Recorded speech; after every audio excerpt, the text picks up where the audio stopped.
আসসালামু আলাইকুম ভিউয়ার্স, কেমন আছেন সবাই? আবারও নতুন আরেকটি ভিডিও নিয়ে চলে আসলাম। তো আজকের ভিডিওটা হলো কিভাবে লেকার পলিশ করতে হবে এবং লেকার পলিশ করার জন্য যে কালারটা মানে ফিনিশিং দেওয়ার যে কালারটা ওইটা কিভাবে মিক্স করতে হবে এই বিষয় নিয়ে আজকের ভিডিও। তো ভিডিওটা সবাই না টেনে শেষ পর্যন্ত দেখবেন। ভিডিওটি ভালো লেগে থাকলে অবশ্যই লাইক কমেন্ট শেয়ার করে দিবেন। ভিডিওটি যদি আমার ফেসবুক পেজ থেকে দেখে থাকেন অবশ্যই আমার পেজটিকে ফলো করে রাখবেন, আর যদি ইউটিউব চ্যানেল থেকে দেখে থাকেন অবশ্যই আমার চ্যানেলটিকে সাবস্ক্রাইব করে পাশে থাকা বেল আইকনটি প্রেস করে দিবেন। আর বেশি বেশি করে শেয়ার করবেন, কারণ আপনার একটা শেয়ারে হয়তো আরও 10জন দেখতে পারবে, 10জন দেখে কিছুটা শিখতে পারবে। তো আমার সব ভিডিওর মধ্যেই একই কথা থাকে, অনেকে হয়তো বা বলেন যে শেয়ার করলে 10জন দেখতে পারবে। হ্যাঁ, আপনার একটা শেয়ার আরও 10জন দেখতে পারবে। তো বেশি কথা না বাড়িয়ে আমরা প্রথমে দেখে নিব কিভাবে টপ কোটটা মিক্স করতে হয়, মানে গুলাইতে হয়। তার জন্য আমরা 1 লিটার টপ কোট নিয়ে নিব।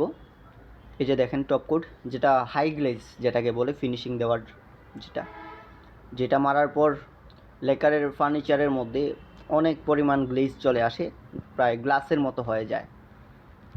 তো এই কালারটা এখন মিক্স করব। তো তার জন্য আমি টপ কোট নিয়ে নিলাম। টপ কোটটা নেবেন আপনারা 100। টপ কোটের মধ্যে কিন্তু অনেক ধরনের আছে, 60 আছে, 40 আছে, 20 আছে। তো সবথেকে বেশি গ্লেজওয়ালা টপ কোটের নাম হলো 100। তো আমি 100 টপ কোটটা ইউজ করি, আপনারা চাইলে অন্যান্য টপ কোট ইউজ করতে পারেন। 1 লিটার 100 টপ কোটের সাথে হাফ লিটার হার্ডনার, এই জিনিসটা একটু খেয়াল করবেন। 1 লিটার টপ কোটের সাথে হাফ লিটার হার্ডনার দিতে হবে। এই যে দেখেন আমি বর্তমানে হাফ লিটার হার্ডনার দিচ্ছি। হার্ডনারটা কিন্তু বেশি দেওয়া যাবে না, কমও দেওয়া যাবে না, হার্ডনারটা পরিমাণ অনুযায়ী দিতে হবে। তো তারপর আমরা দিয়ে দিব 4 ফুট 6 থিনার। আপনারা চাইলে পিউ থিনার দিতে পারেন, 4 ফুট 6 থিনার দেওয়াটাই ভালো। পিউ থিনার দিলেও পারবেন, সমস্যা নাই। তার সাথে 1 লিটার 4 ফুট 6 থিনার দিয়ে দিবেন।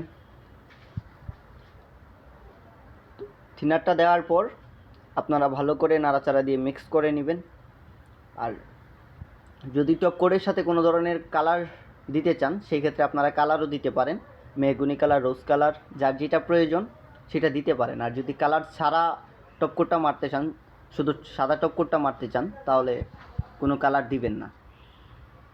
তো কালার মানে টপ কোটটা মিক্স হওয়ার পর আপনারা যখন ফিনিশিং দিতে যাবেন অবশ্যই ফিনিশিংয়ের টপ কোটটাকে আপনারা সুতি তেনার সাহায্যে ছেঁকে নেবেন। ছেঁকে নিয়ে তারপর আপনারা ফিনিশিংয়ের কাজটা শুরু করবেন। সেক্ষেত্রে আপনার ফিনিশিংয়ের কোয়ালিটিটা ভালো আসবে এবং কোনো ধরনের ময়লা পড়বে না। অনেক সময় দেখা যায় আমরা না ছেঁকে তারপর ফিনিশিং দেওয়া শুরু করে দিই। তো তার জন্য অনেক সময় ফার্নিচারের উপরে অনেক ময়লা থাকে, আবর্জনা থাকে, বিচি বিচি হয়ে যায়। আর যদি আপনি টপ কোটটা ছেঁকে মারেন সুতিতে না দিয়ে, তাহলে স্মুথলিভাবে খুব ক্লিয়ার, মানে এই যে গ্লাসের মতো ক্লিয়ার থাকবে আপনার ফার্নিচারটা। তো তার জন্য আপনারা অবশ্যই সুতি তেনার সাহায্যে ছেঁকে নেবেন, ছেঁকে তারপর আপনারা টপ কোটটা মারবেন। আর ভিডিওটা কে কোথায় থেকে দেখতেছেন অবশ্যই কমেন্টে জানাবেন। আর আজকের ভিডিওটা কার কাছে কেমন লাগতেছে সেটা অবশ্যই কমেন্টে জানাবেন। যে যেখান থেকে দেখেন না কেন অবশ্যই কমেন্ট করে যাবেন। আর শেয়ার করতে ভুলবেন না, বেশি বেশি করে শেয়ার করে দিবেন, কারণ আপনার একটা শেয়ারে আরও 10জন দেখতে পারবে, আরও 10জন দেখতে পারবে, 10জন দেখে কিছুটা হলেও শিখতে পারবে, বুঝতে পারবে। তো আমার কিন্তু ভাইয়া ফানি কোনো কন্টেন্ট না, আমার সব কিছুই কিন্তু কাজের। আমি যেগুলা কন্টেন্ট আপলোড করি সবার উপকারের জন্যই, আমার নিজের জন্য না, আপনাদের উপকারের জন্য। তো সবাই বেশি বেশি করে শেয়ার করে দেবেন আর লাইক কমেন্ট করবেন। আপনারা যদি লাইক কমেন্ট না করেন তাহলে তো ভিডিও বানায় আমার লাভ নাই। তো আপনাদের জন্য এত কষ্ট করে আমি ভিডিও আপলোড করি, আপনারা যদি লাইক কমেন্ট না করেন তাহলে তো আর হয় না। বেশি বেশি করে লাইক কমেন্ট করতে হবে, বেশি বেশি করে শেয়ার করতে হবে। আর আরেকটা জিনিস বলবো, আপনারা যে যেখান থেকে দেখেন না কেন একটু মনোযোগ দিয়ে দেখবেন, ভিডিওটা না টেনে দেখবেন, দেখলেই আপনারা সম্পূর্ণ বুঝতে পারবেন। আর যদি টেনে দেখেন তাহলে বুঝতে পারবেন না। তো ভালো থাকবেন সবাই, দেখা হবে নতুন আরেকটা ভিডিওতে।